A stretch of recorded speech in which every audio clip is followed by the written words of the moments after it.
Right, I'm going to begin by asking what initially attracted you to getting involved in Creed. Ryan Coogler. I just love Fruitvale Station, and I thought his collaboration with Mike was so special. It just really, I felt like in that film you can see such an intimacy. What Ryan was able to do with really humanizing a headline, I thought was tremendous and really important. He felt like, from afar, I just felt like he was the kind of filmmaker that really had something to say and also had a sense of the implications of film and how important they are kind of culturally.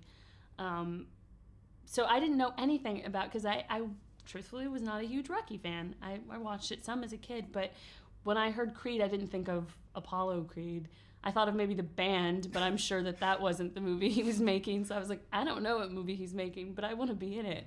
And then months later, I found out that there was a part of this young singer, this Philadelphia-based singer, and I just kind of started chasing the project. And Ryan had just seen a film of mine called Dear White People, and so there was some interest there. And then when I met Mike, I just thought, God, I have to do this. Because, I mean, Fruitvale Station was one of the sort of best films of the past sort of 10 years. Yeah. I mean, when you see a film like that, do you actively try and get in touch with the filmmaker just to sort of let them know, oh, this is who I am, I'd like to be involved? Or do you have to just kind of cross your fingers and hope that one day they might get in touch with you?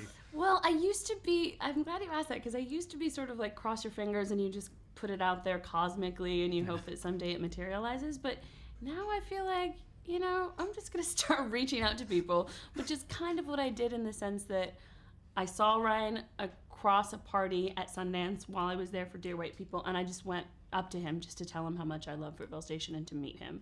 And then it was when I met him that I thought, I must work with this guy, because he was so open, he listens so intently. He has that thing that I've only heard people speak about with Bill Clinton, for example, where he speaks to you and you feel like you're the only person in the room. And I think that quality really translates in his direction, in the sense that he has such an acute awareness of humanity, and he's so interested in people and why they do the things they do. So yeah, now I'm just gonna start like writing letters and rocking up to people, like stalking them in cafes or something and telling them I want to work with them. Because I mean, I'm not sure if I'm sort of reading too much into it, but obviously, you and Michael and Ryan are all roughly the sort of same age. Do you think that helps, having a director who is around the same age? Because I mean, I guess maybe sort of being able to speak to you more on a level, or I think so. I mean, I hear of people that work with a director like Ridley Scott, and they're not the same age at all, and that's a tremendous process, and he's great with actors. But I think for this film in particular, when we're taking this, borrowing from this franchise that's been around for 40 years, to me it was very important that Creed have a new spin, a new take, that there's a reason to reinvigorate the franchise. And for my money, it makes sense that it's being done by young people. And it also meant that we had conversations about Adonis and Bianca, about millennial love and what that looks like, and technology and how that affects us. And you see those things sort of sprinkled in Creed, and I think that's because Ryan is 29 and wants to make work that reflects the times he lives in. So.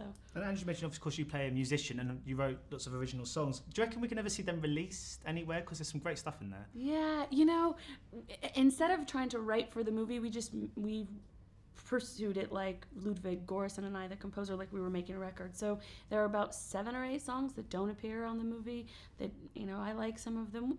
There's been conversations about releasing them, or at least for the ones that are shorter in the context of the movie, like Grip, extending them. I don't know.